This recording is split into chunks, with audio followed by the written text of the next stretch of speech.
Welcome to my channel. ನಾನು ನಿಮ್ಮ ಪ್ರೀತಿಯ ಕಾವ್ಯ ಮಧು. ಎಲ್ಲರೂ ಹೇಗಿದ್ದೀರಾ? ಐ ಹೋಪ್ ಎಲ್ಲರೂ ಚೆನ್ನಾಗಿದ್ದೀರಾ ಅಂತ ಅನ್ಕೊಂತೀನಿ. ನಾನು ಕೂಡ ಚೆನ್ನಾಗಿದ್ದೀನಿ ಫ್ರೆಂಡ್ಸ್. ಇವತ್ತಿನ ಮಾಹಿತಿ ಏನಪ್ಪಾ ಅಂತ ಅಂದ್ರೆ HRP ನಂಬರ್ ಪ್ಲೇಟು ತಾಲೂಕು ಮತ್ತೆ ಹೋಬಳಿ ಗ್ರಾಮದಲ್ಲಿರೋರು ಹೇಗೆ ಪಡ್ಕೊಳ್ಬೇಕು, ಮೀನ್ಸ್ ಅವ್ರಿಗೆ ಅಡ್ರೆಸ್ ಹೇಗೆ ಕೊಡ್ತಾರೆ, ಹೇಗೆ ನಾವು ಹೋಗಿ ತಗೊಳ್ಳೋದು ಅಂತ ಗೊಂದಲ ಇರುತ್ತೆ. ಆ ಬಗ್ಗೆ ನಾನು ಈ ವಿಡಿಯೋದಲ್ಲಿ ತಿಳಿಸ್ಕೊಡ್ತಾ ಇದ್ದೀನಿ. ಹಾಗಿದ್ರೆ ಬನ್ನಿ, ಈ ವಿಡಿಯೋ ಶುರು ಮಾಡೋಕ್ಕಿಂತ ಮುಂಚೆ ನನ್ನ ಚಾನಲ್ನ ಇನ್ನೂ ಯಾರೆಲ್ಲ ಸಬ್ಸ್ಕ್ರೈಬ್ ಮಾಡಿಲ್ವಾ ಪ್ಲೀಸ್ ಚಾನಲ್ನ ಸಬ್ಸ್ಕ್ರೈಬ್ ಮಾಡಿ. ಹಾಗೆ ವಿಡಿಯೋ ಇಷ್ಟ ಆಯಿತು ಅಂದರೆ ವಿಡಿಯೋಗೆ ಲೈಕ್ ಮಾಡಿ, ಶೇರ್ ಮಾಡಿ, ಕಮೆಂಟ್ ಮಾಡಿ.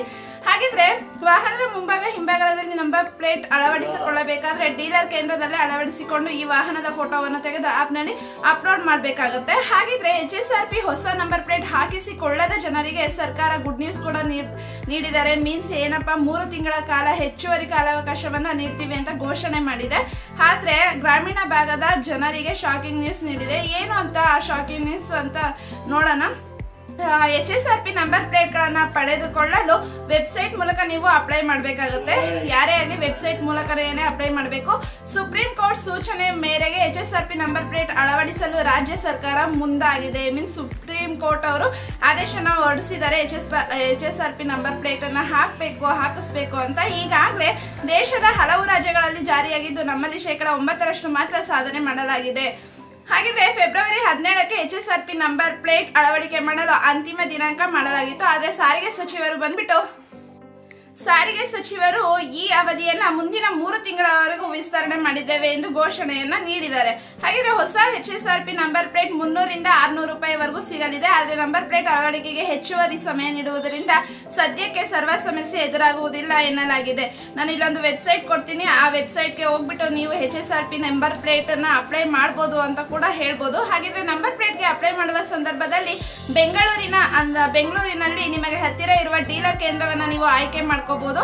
ಆದ್ರೆ ಗ್ರಾಮೀಣ ಪ್ರದೇಶದಲ್ಲಿ ಇದು ಸಮಸ್ಯೆಯಾಗುವ ರೀತಿಯಲ್ಲಿ ಕಾಣುತ್ತಿದೆ. ಏಕೆಂದರೆ ಡೀಲರ್ ಕೇಂದ್ರಗಳ ಸಂಖ್ಯೆ ಜಿಲ್ಲಾ ಕೇಂದ್ರದಲ್ಲಿ ಕೇವಲ 1 ಕಡೆ ಮಾತ್ರ ನೀಡಲಾಗಿದೆ. ಅದಕ್ಕೋಸ್ಕರ ಜಿಲ್ಲಾ ಕೇಂದ್ರಗಳಲ್ಲಿ 1 ಡೀಲರ್ ಕೇಂದ್ರ ಮಾತ್ರ ನೀಡೋದ್ರಿಂದ ಇವಾಗ ಜನರಿಗೆ ಇದು ಹೆಚ್ಚು ಸಮಸ್ಯೆಯನ್ನು ಉಂಟು ಮಾಡ್ತಾ ಇದೆ. ಜಿಲ್ಲೆಯಲ್ಲಿರುವ ಎಲ್ಲರೂ ಕೂಡ HSRP ನಂಬರ್ ಪ್ಲೇಟ್ ಅನ್ನ ಕ್ಯೂಯಲ್ಲಿ ನಿಂತು ತೆಗೆದುಕೊಳ್ಳಬೇಕಾಗುತ್ತೆ. ಅಲ್ಲದೆ ಡೀಲರ್ ಕೇಂದ್ರದಲ್ಲಿ ನೀವು ನಂಬರ್ ಪ್ಲೇಟ್ ಅನ್ನ ಅಳವಡಿಸಿಕೊಳ್ಳಬೇಕಾಗುತ್ತೆ. ಗೊತ್ತಾಯ್ತಲ್ಲ? ವಾಹನ ಹಿಂಭಾಗದಲ್ಲಿ ನಂಬರ್ ಪ್ಲೇಟ್ ಅಳವಡಿಸಿಕೊಳ್ಳಬೇಕಾದ್ರೆ ಡೀಲರ್ ಕೇಂದ್ರದಲ್ಲಿ ಅಳವಡಿಸಿಕೊಂಡು ಆ ವಾಹನದ ಫೋಟೋವನ್ನು ತೆಗೆದು ಆಪ್ ನಲ್ಲಿ ಅಪ್ಲೋಡ್ ಮಾಡಬೇಕಾಗುತ್ತದೆ. ಇದರಿಂದ ಗ್ರಾಮೀಣ ಭಾಗದಲ್ಲಿ ತೊಂದರೆ ಆಗುತ್ತೆ. ಜಿಲ್ಲಾ ಕೇಂದ್ರದಲ್ಲಿ 1 ಡೀಲರ್ಗೆ ಮಾತ್ರ ಅವಕಾಶ ಕೊಟ್ರೆ ನಂಬರ್ ಪ್ಲೇಟ್ ಅಳವಡಿಸಿಕೊಳ್ಳಬೇಕಾಗುತ್ತದೆ. ಇದರಿಂದ ಜನರು ಕೂಡ ಸಮಸ್ಯೆ ಆಗುತ್ತೆ ಅಂತ ಹೇಳ್ತಾ ಇದ್ದಾರೆ. ಹಾಗಿದ್ರೆ ಈ ಬಗ್ಗೆ ಸಾರಿಗೆ ಸಚಿವರಿಗೆ ಪ್ರಶ್ನೆ ಏನಂದ್ರೆ, ಮುಂದಿನ ದಿನಗಳಲ್ಲಿ ಡೀಲರ್ ಕೇಂದ್ರಗಳನ್ನ ಜಿಲ್ಲಾ ಕೇಂದ್ರಗಳಲ್ಲಿ ಹೆಚ್ಚಿಸಲಾಗುತ್ತೆ ಎಂದು ಭರವಸೆ ನೀಡಿದ್ದಾರೆ. ಗ್ರಾಮ, ಹೋಬಳಿ, ತಾಲೂಕುಗಳಿಂದ ಜಿಲ್ಲಾ ಕೇಂದ್ರಗಳಿಗೆ ಆಗಮಿಸಿ HSRP ನಂಬರ್ ಪ್ಲೇಟ್ ಅಳವಡಿಸಿಕೊಳ್ಳಬೇಕಾಗುತ್ತದೆ. ಅಂದ್ರೆ ಜಿಲ್ಲಾ ಕೇಂದ್ರನ ಜಾಸ್ತಿ ಮಾಡ್ತಾ ಇದ್ದಾರೆ. ಆ ಗ್ರಾಮಗಳಲ್ಲಿ ಮೊದಲೇ ಹಲವು ಸಮಸ್ಯೆಗಳಿದ್ದು HSRP ನಂಬರ್ ಪ್ಲೇಟ್ ಅನ್ನ ದುಡ್ಡು ಕೊಟ್ಟರು ಕೂಡ ಏಕೆ ಇತರ ಕಷ್ಟ ಕೊಡ್ತಾ ಇದ್ದಾರೆ ಅಂತ ಜನರು ಆಕ್ರೋಶವನ್ನ ವ್ಯಕ್ತಪಡಿಸ್ತಾ ಇದ್ದಾರೆ. ಆದ್ರೆ ಇವಾಗ ಸಾರಿಗೆ ಸಚಿವರು ಪ್ರತಿ ಒಂದು ಗ್ರಾಮ, ಹೋಬಳಿ, ತಾಲೂಕಿಗೆ 1 ಜಿಲ್ಲಾ ಕೇಂದ್ರವನ್ನ ನೇಮಕ ಮಾಡ್ತೀವಿ, ಆ ಜಿಲ್ಲಾ ಕೇಂದ್ರದ ಹೆಸರನ್ನ ಕೊಟ್ಬಿಟ್ಟು ನಂಬರ್ ಪ್ಲೇಟ್ ಅನ್ನ ಅಪ್ಲೈ ಮಾಡಬಹುದು ಅಂತ ಕೂಡ ಹೇಳ್ತಾ ಇದ್ದಾರೆ. ಇದರಿಂದ ಗ್ರಾಮೀಣ ಪ್ರದೇಶದಲ್ಲಿರೋ ಜನಗಳಿಗೆ ಯಾವುದೇ ರೀತಿ ತೊಂದರೆ ಆಗಲ್ಲ ಅಂತ ಕೂಡ ಹೇಳ್ತಿದ್ದಾರೆ. ಫ್ರೆಂಡ್ಸ್, ನೋಡಿದ್ರಲ್ಲ, ನೀವು ಗ್ರಾಮೀಣ ಪ್ರದೇಶದಲ್ಲಿ ಇದ್ರೆ ಏನ್ ಟೆನ್ಷನ್ ತಗೋಬೇಡಿ.